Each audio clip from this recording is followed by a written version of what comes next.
Ang hukbong dagat ng Pilipinas ay hindi pa nakakaranas ng mga pambubuli ng China tulad sa mga mangisdang Pilipino sa West Philippine Sea. Ito ang sinabi ni Flag Officer in Command Admiral Jesus Milan.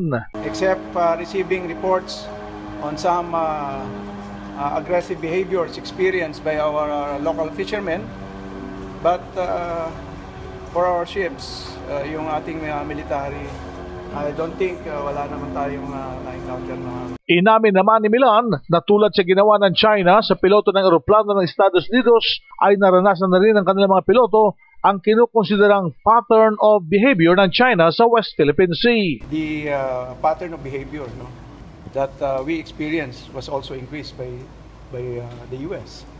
And this only manifests that really there are some behaviors that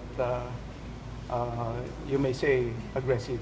Tinura ni Milan ang mga bagay nito pagkatapos ng selebrasyon sa okasyon ng pagdiriwang ng ika-117 taong anibersaryo ng hukbong dagat ng Pilipinas na ginanap sa Fort San Felipe sa Cavite City. Naging panauhing tagapagsalita si Defense Secretary Walter Gasmin sa nasabing okasyon. Iyan ang DZRH News, RH 911 Bing Formento, naglilingkod sa pagbabalita.